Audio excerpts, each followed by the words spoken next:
that essay, which he took with him to give in France when he visited France in 1893, seems a very transcendentalist essay, although not systematically so. What interests me, and is not in that article, is that it is just after he designed his Wainwright building in St. Louis, a 10-story office building that is an anonymous building, a building for rent to we do not know whom. And it was the facade of that building that he covered from top to bottom with a field of ornament, just the way that essay of 1893 for Paris is simply about the experience of nature, of trees and flowers and the sun and so on. In other words, I would take that essay that I sent you one small step further and say in this particular building, with the embarrassing situation of the anonymity of a rental building, and one now 10 stories high, which was a new height in the 1880s and 90s, he stepped back and chose the solution of saying, why don't we just cover it with a field of natural flowers and enjoy the results?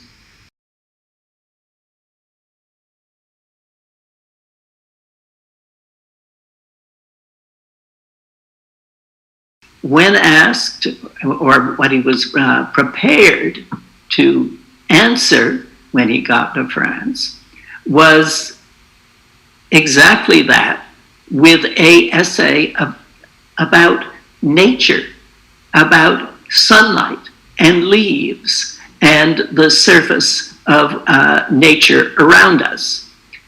This right after having done the Wainwright building, in which abstracted natural ornament covered the entirety of the front.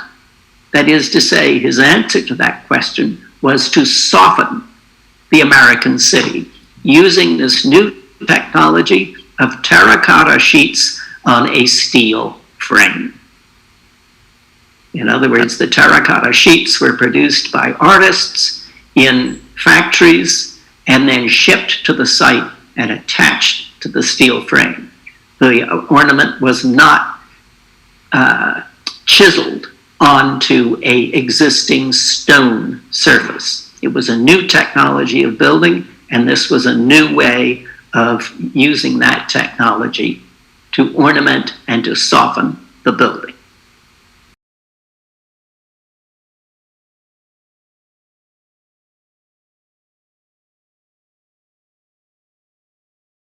If I am correct, that faced with the steel frame and faced with terracotta technology, he came up with that solution for the Wainwright. What if you take a building that is not anonymous, that is proclaiming itself in the city, a theater where mass audiences are to be attracted? Now, there is one thing that both his early auditorium building and the Schiller building share, and that is a tower. Both of them have a tower proclaiming themselves in the urban context.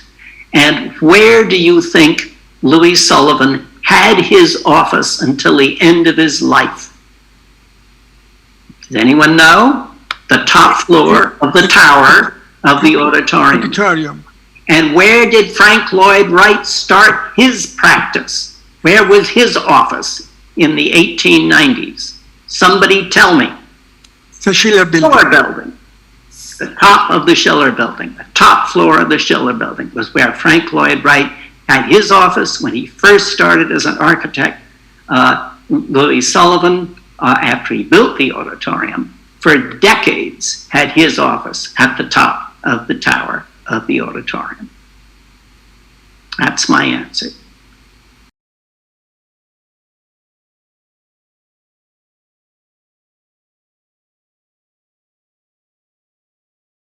Is the German community were very aware of themselves were developing their own architecture, George W. Mayer being the leader of that great group, Maher, who was a modernist, but modernist looking at German progress at that time and imitating and developing various German ideas. The interesting thing was, of course, that Louis Sullivan was descended from Genevans, French-speaking Genevans, and his Ornament partner was, in fact, himself descended from the French, and one reason why the two of them went together there to Paris in 1893. And we know from in Sullivan's drawings, he was looking very much at an interesting French ornamentalist, Ruprecht Robert. Both of them were involved with Ruprecht Robert, and Hewitt, his friend, not Hewitt, I'm sorry, forgetting his name now. Anyway, his friend was connected with Viollet-le-Duc's family. But there were very much different circles, different national circles in Chicago. It was famous for splitting up that way.